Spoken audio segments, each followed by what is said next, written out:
Friends, thank you for being here today. Let's begin by looking at the massive shifts happening in the Arctic. For nearly the entirety of modern civilization, the geography of the world has dictated the flow of power and wealth.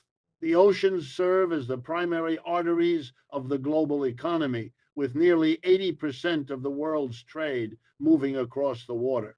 Because of this reliance, major powers have historically competed to keep vital sea routes under their sphere of influence.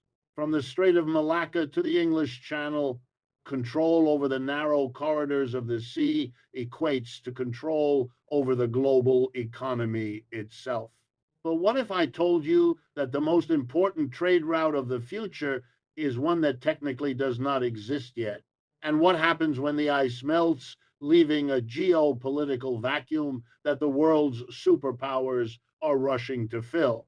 However, in the coming years, the established map of global trade is set to be redrawn. There is one country that holds the geographic key to disrupting the entire global trade system, and that country is Canada. The Arctic region is heating up, both literally and geopolitically. As the planet warms, the ice that has guarded the roof of the world for millennia is receding, revealing water that was once impassable. Canada is boosting its northern troops near the Arctic Circle, declaring that Arctic sovereignty is a strategic priority of the government. This vast northern frontier, the Canadian Arctic, is a part of the country that many citizens frankly do not think about often. Yet Canada's vast coastline, its potential for ice-free ports, and its strategic position give it a theoretically strong advantage. The real game changer is the specific geography of the Arctic region. Many analysts believe that this very region is what will allow Canada to fundamentally reshape the dynamics of global trade in the near future. But the central question remains: what exactly makes the Arctic so crucial, and why is Canada's claim to it so tenuous? To understand this, one must look at the northernmost part of the planet. The entire blue colored expanse on the polar map is the Arctic. It includes the Arctic Ocean, along with the territories of several countries known collectively as the Arctic Eight. The first among them is Canada, whose entire northern and northwestern zones fall inside the Arctic region. Next is Denmark, because Greenland is still administered by Denmark, placing it automatically within the Arctic framework. Greenland is the largest non-continental island in the world, where only about 15% of the population lives in habitable areas, while the remaining 85% stays frozen throughout the year. The third country is Iceland. Officially, it sits right on the boundary of the Arctic Circle, but two of its islands, Grimsey and Kolbeinsey, fall inside the circle, making Iceland an Arctic nation as well. Fourth is Norway, nearly half of whose land lies within the Arctic Circle. This northern zone also includes islands such as Svalbard and Jan Mayen, both under Norwegian control. The fifth Arctic nation is Sweden, a large portion of which is also covered by the circle. Sixth is Finland, whose northern regions cross into Arctic territory. Seventh is Russia, the single largest player in the entire Arctic. Russia shares more than 15,000 miles of coastline with the Arctic Ocean, and nearly half of the Arctic's population lives within its borders because most of Russia's northern land falls well inside the circle. Finally, there is the United States of America, which became an Arctic nation in the year 1867 when it purchased Alaska from Russia. Now that the broader Arctic region is defined, the reason for its critical importance to global trade becomes clear. The answer is straightforward. As the ice continues to melt, entirely new shipping corridors are emerging. These are routes that have the potential to redirect the flow of the global economy itself. Among these newly accessible pathways, two stand out: the Northwest Passage and the Northern Sea Route. While Canada possesses the geography for the Northwest Passage, the sheer amount of money, power, and diplomatic pressure involved means that Canada cannot claim it without facing immense resistance. To understand why the world is suddenly looking north, we first need to examine why the old ways of trading are failing. To understand why the world is looking north, one must first look at the failings of the current systems. Global trade is currently suffering due to both geopolitical and climate related problems in the Suez and Panama regions. The global effort to get goods to store shelves is being slowed by crises that highlight the fragility of man made canals. The Panama Canal, completed in the year 1914, revolutionized global trade by connecting the world's two largest oceans. Since assuming control in the year 1999 under the Panama Canal Authority, the canal has been pivotal in Panama's diplomatic and economic strategies. Approximately 40% of Panama's economy relies on the canal and its associated services. In recent years, canal revenue increased nearly fivefold since the year 1999, with official data from the year 2019 marking a record high, with tolls generating over $2,590,000,000 in revenue. Today, up to 90% of the world's crude oil and natural gas tankers navigate through its expanded locks. However, the canal is currently facing a crisis. A severe drought has affected the water levels of the freshwater lakes that feed the canal's locks. Recently, over 50 ships were seen waiting to transit the Panama Canal. The operator has reduced the number of crossings due to this extended drought, resulting in longer waiting times. Desperate to move goods, ships now face tolls that are nearly 8 times higher than before. This bottleneck creates a ripple effect of delivery delays and rising costs across the global economy. Simultaneously, the Suez Canal in Egypt faces its own set of challenges. While it serves as the shortcut between Europe and Asia, it is vulnerable to geopolitical instability. Container ships transiting Egypt's Suez Canal are frequently either waiting for naval escorts due to regional conflict or opting for a much longer journey around South Africa. This detour adds over 7,000 miles to the journey.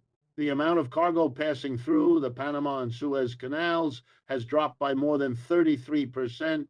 Many ships have diverted to longer routes, leading to delivery delays, higher transportation costs, and economic decline. In this context, the Northwest Passage emerges not just as a novelty, but as a necessity. The Northwest Passage is essentially the stretch of water that connects the Pacific and the Atlantic Oceans through the Canadian Arctic archipelago. It offers a direct link between Asia and North America. What makes it significant is that, compared to existing trade corridors, this route could be far more cost effective. For centuries, humanity searched for a faster and more efficient connection between Europe and Asia. This search pushed Christopher Columbus across the Atlantic in the 15th century, ultimately leading him to the Americas.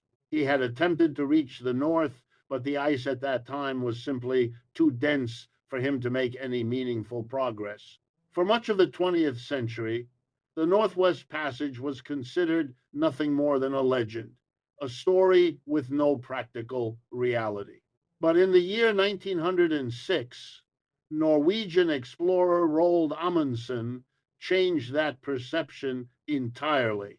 In the year 1903, He set out from Norway on a small vessel with a handful of crew members. After 3 long and difficult years in the high Arctic, he reached Herschel Island in Canada, creating the first documented crossing of this route in human history. For the next 100 years, no commercial ship attempted the passage again. Then in the year 2013, a Dutch container vessel called the Nordic Orion, scheduled to travel from Vancouver to Finland via the Panama Canal, decided to try the Northwest Passage instead.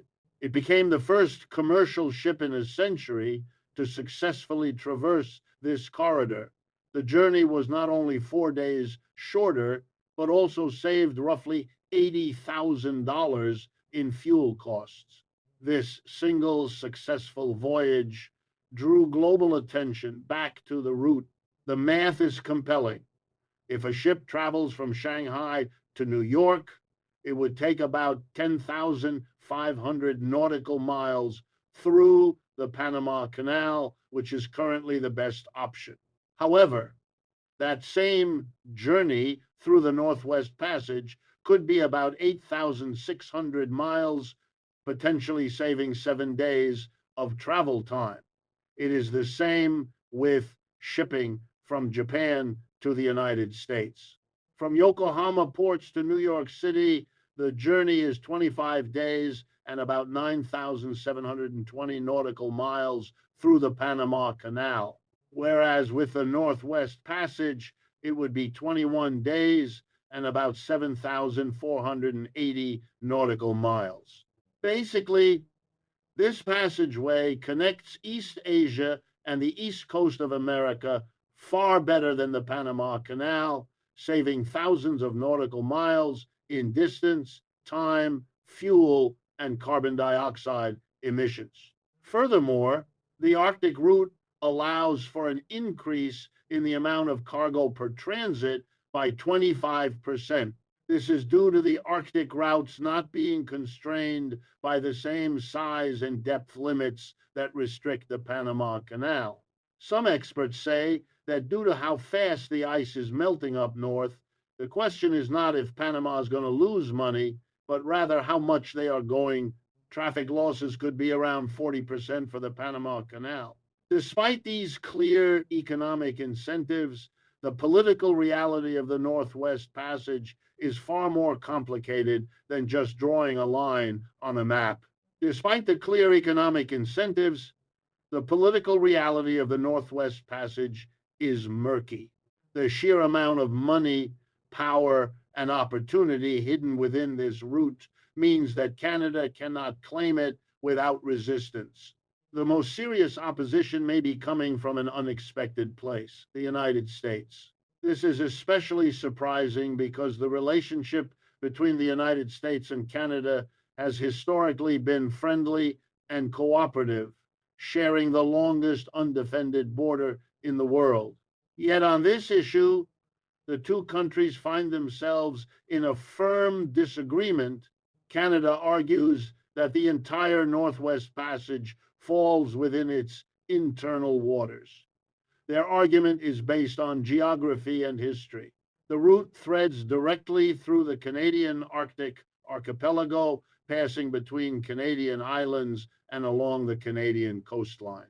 Therefore, Canada asserts it is solely their waterway to control as per their interpretation of the United Nations Convention on the Law of the Sea. To further stamp their ownership of it, the Canadian House of Commons unanimously voted in the year 2009 to rename the Northwest Passage to the Canadian Northwest Passage. Canada insists that if it is granted full control over the passage, it will not only regulate the ships, but also take full responsibility for their safety. This would be similar to the oversight systems in the Panama and Suez Canals, where the controlling nation collects fees and guarantees secure passage. Canada has stated that the passage would still be available for use just under Canada's rules and regulations. The United States, however, maintains that this passage should be treated as an international strait. An international strait is a waterway that connects two major bodies of water, in this case, the Atlantic and the Pacific, and is used for international navigation. Under this designation, the waters would be free for all nations to use without permission from Canada. This position is driven by the United States global naval strategy known as freedom of navigation. The United States fears that if it recognizes Canada's claim over the Northwest Passage, it would set a legal precedent. If Canada is allowed to claim a strait between its islands as internal waters, other nations might try to do the same. For example, Iran could claim the Strait of Hormuz, or China could claim the Taiwan Strait or areas in the South China Sea, thereby blocking United States naval vessels. Therefore, to protect its ability to move its navy globally, the United States refuses to acknowledge Canada's sovereignty over the water, even though it acknowledges Canada owns the land on either side. For now, Canada and the United States are locked in a stalemate. Canada has always claimed that the Northwest Passage lies within Canadian territorial waters. The United States does not accept that, but historically, they have agreed not to get into an argument about it. However, as the ice melts and traffic increases, this agree to disagree policy is becoming unsustainable. If Washington refuses to acknowledge Canada's claim, Ottawa could theoretically receive diplomatic support from adversaries of the United States, creating a fracture in North American defense. The situation gets even more complex when we realize that Canada and the United States aren't the only ones watching this ice melt. The situation is made more complex by the presence of other superpowers. The challenge to Canada's claim over this route does not come from the United States alone. China, a country that is not an Arctic nation at all, perhaps has the strongest interest in this passage. China's entire economic engine is driven by manufacturing exports. Currently, these exports pass through the Strait of Malacca into the Indian Ocean and then through the Suez Canal before reaching Western Europe. It is a long and vulnerable route with three major choke points. If even one of these is disrupted, China's economy faces immediate risk. This is why, for China, delivering goods to Europe through the Northwest Passage is almost an ideal scenario. Beijing has been working aggressively to position itself within the broader Arctic framework. In the year 2018, Chinese officials declared China to be a near Arctic state, a term that has no basis in traditional geography but signals their intent. In the year 2023, China sent its first domestically built icebreaker on an Arctic exploration mission. China has pledged to build a polar Silk Road over a 5-year plan from the year 2021 to the year 2025. They have also announced plans to launch a satellite to track shipping routes and monitor changes in the Arctic sea ice, while China publicly states that it will respect international law in Arctic waters. It is widely understood that a route with such immense strategic value cannot be governed by diplomacy alone. Then there is Russia, the single largest player in the entire Arctic. Russia shares more than 15,000 miles of coastline with the Arctic Ocean. Russia controls the main competitor to the Northwest Passage, which is the Northern Sea Route. This route runs along the top of Russia and is becoming accessible even faster than the Canadian route. Russia and China are already collaborating to bring liquefied natural gas from Siberia to China via this route. The Northern Sea Route is already being used to transport around 34 million tons of cargo a year. This creates a strategic dilemma for the United States. The United States would prefer to avoid any scenario in which either Chinese or Russian influence expands in the region. If the United States continues to deny Canada's claim, it weakens its own allies' ability to police the northern border. Some analysts believe that the United States will eventually recognize Canada's claim simply to keep Russia and China out. If the route is international waters, Russian and Chinese warships have the right to pass through. If it is Canadian internal waters, Canada, and by extension NATO, can deny them entry. While lines are being drawn on maps, we have to talk about the massive physical hurdles that still stand in the way. While the lines are being drawn on maps, the physical reality of the Arctic presents a massive hurdle for Canada. There is a good reason to think that the Northwest Passage is not going to be taking over anytime soon. It is a waiting game that will take decades involving melting Arctic ice. But there is a lot more to it, such as significant infrastructure and logistical issues. The sheer scale of investments needed to transform the Northwest Passage into something fully capable of competing with the Panama Canal is immense. It is not as though ships just sailed straight through without stopping. Most maritime shipping uses something called the pendulum model, where ships make several stops on their journey to pick up and drop off cargo. This logistics chain requires markets, of which there are obviously none in the middle of the Arctic Ocean. The problem is that it is extremely hard to build anything that far north. It is very remote, and developing the region would be tough even with more of the ice melting out of the way. The area lacks natural harbors and infrastructure. Currently, in the Canadian North, where much of the Northwest Passage flows, there is only one developed deep water port known as the Port of Churchill, located in Churchill, Manitoba.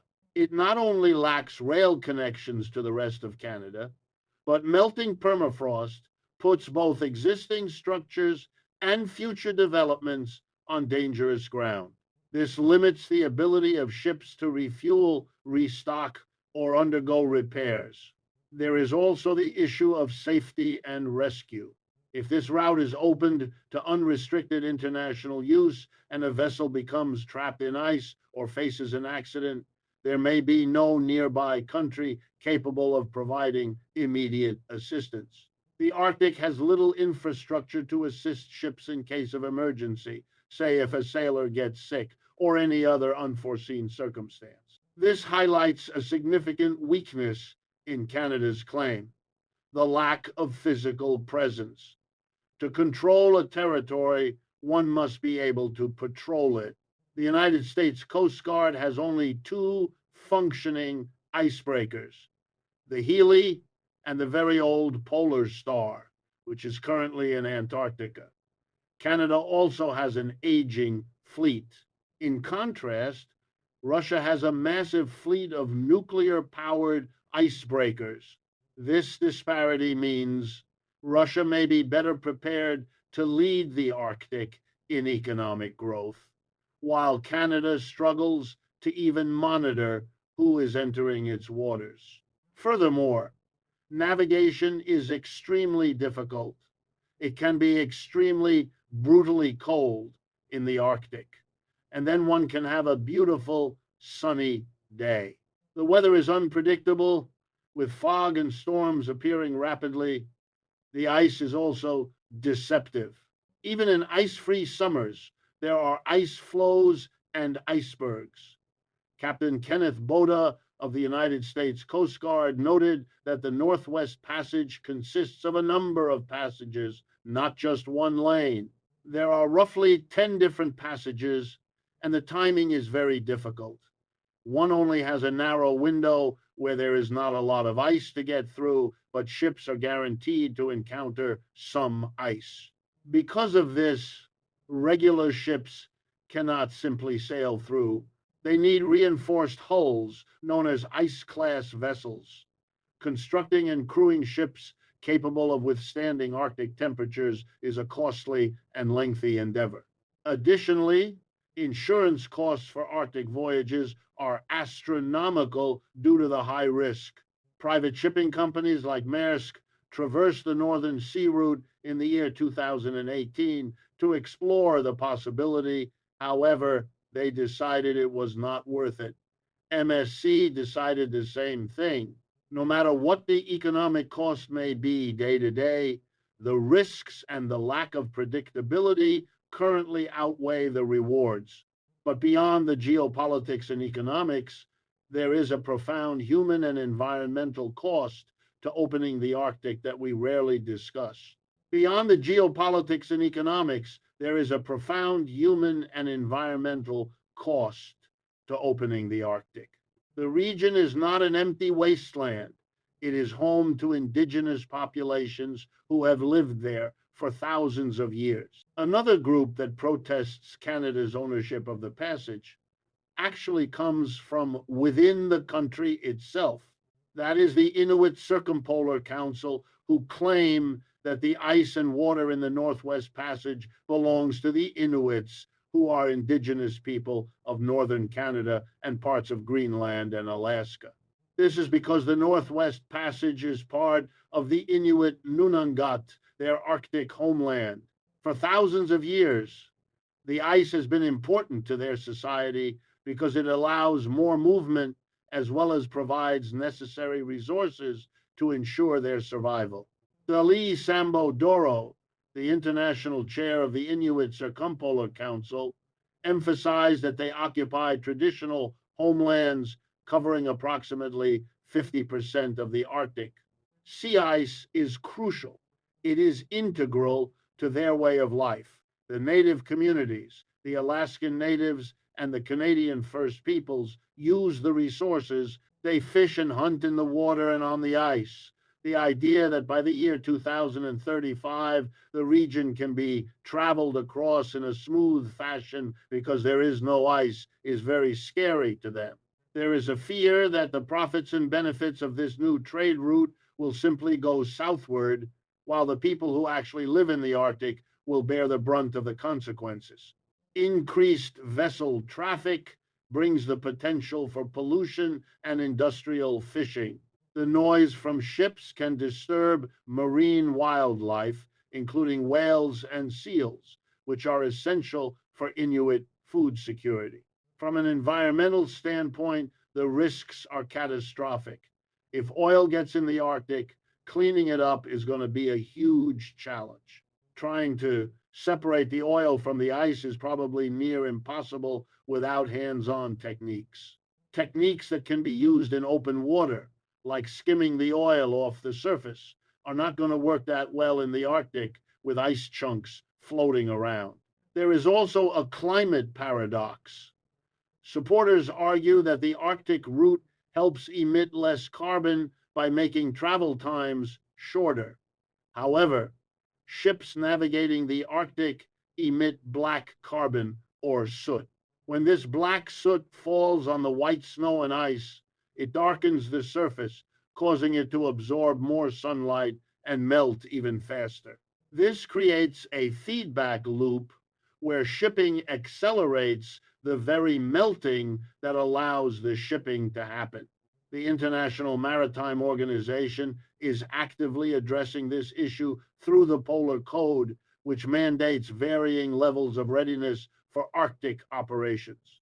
These requirements include using alternative fuel sources and enhancing structural integrity with double hulls and reinforced bottoms. Despite heavy fuel oil being cost effective and commonly used in maritime shipping, efforts to ban its use in the Arctic have been contentious. These conditions could severely limit the number of cargo ships eligible to navigate in the Arctic, further complicating the economic feasibility. This brings us to a darker turn in the narrative: the shift from environmental concern to hard security and militarization. The narrative of the Arctic has shifted significantly from one of environmental concern to one of hard security. For decades, the region was described by the mantra high north, low tension, a diplomatic acknowledgement that despite global conflicts, the Arctic remained a zone of cooperation. However, as the ice recedes, this exceptionalism is evaporating. The region is rapidly becoming a theater for potential military conflict, forcing Canada to confront a harsh reality. It claims sovereignty over a territory it currently struggles to defend physically. Russia's military revitalization in the Arctic is the primary driver of this anxiety. Moscow has refurbished dozens of Soviet era bases along its northern coast, creating a bastion of defense for its ballistic missile submarines. The transcripts highlight that Russia is the single largest player, sharing more than 15,000 miles of coastline beyond trade. This coastline is now a fortified perimeter. Advanced radar systems, electronic warfare capabilities, and hypersonic missile tests have turned the Northern Sea route into a heavily monitored zone. For Canada and its allies, this militarization transforms the Arctic from a natural buffer into a potential vector of attack. The fear is not just about ships passing through. It is about what those ships might carry or conceal. This escalation places Canada in a paradoxical position regarding the United States. To defend the vast and sparsely populated Canadian Arctic, Ottawa relies heavily on the North American Aerospace Defense Command, or NORAD, a binational organization with the United States. As the threat from Russian cruise missiles and long range bombers evolves, there is an urgent need to modernize the North Warning System, a chain of radar stations across the Arctic. However, this defense cooperation creates a diplomatic tightrope. Canada needs American military might to deter Russian aggression and monitor Chinese ambitions, yet it must simultaneously refuse to cede legal ground to the United States regarding the status of the Northwest Passage. Every joint exercise or American submarine transit required for defense potentially undermines Canada's claim that these are internal waters, if not carefully managed diplomatically. Furthermore, the entry of China as a near Arctic state adds a layer of gray zone complexity. The transcripts note China's plan to launch satellites to track shipping routes and the deployment of its icebreakers. In modern warfare, scientific research is often a precursor to military presence. Hydrographic data used to map the ocean floor for merchant ships is the same data needed for submarine navigation. A Chinese research vessel mapping the Northwest Passage for climate science is also mapping the terrain for future naval operations. Canada lacks the deep water naval capacity to independently monitor all such activities across its massive archipelago. While the United States views these waters as international, meaning they theoretically support the right of Chinese vessels to be there for transit, Washington is paradoxically the most alarmed by Beijing's presence. This leads to the security dilemma of the melting North. If the Northwest Passage is truly an international strait, as the United States claims, then theoretically, Russian spy ships or Chinese naval flotillas have the right of transit passage, meaning they can sail through in continuous and expeditious transit without Canada's permission, provided they do not engage in hostilities. Canada would have no legal right to stop them, only to monitor them. Conversely, if Canada's claim of internal waters is recognized, Canada could legally deny entry to hostile foreign militaries. Ironically, the United States' insistence on freedom of navigation to preserve its own naval mobility might inadvertently open the back door of the continent to its strategic rivals. The infrastructure gap mentioned earlier exacerbates this security void. A lack of deep water ports means that Canadian Navy patrol ships have limited range and endurance in the high north. If a security incident were to occur, such as a foreign vessel cutting an undersea cable or a scientific buoy engaging in espionage, the response time for Canadian forces could be measured in days, whereas the strategic consequences would be immediate. Thus, the debate over the Northwest Passage is no longer just about trade tariffs or shipping times.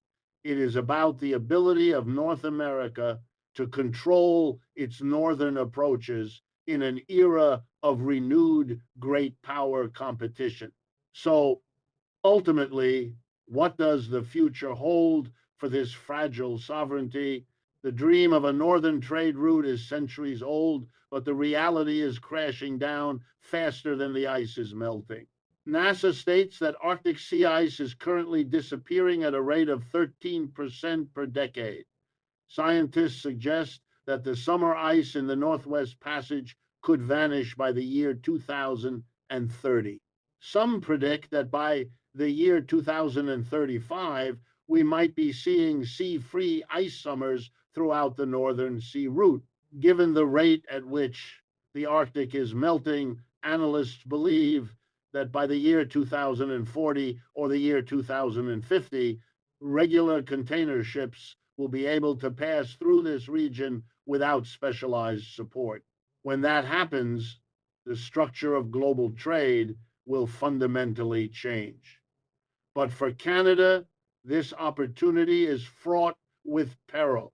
Canada has the map on its side, but it lacks the infrastructure, the military assets, and the international consensus to fully enforce its claim.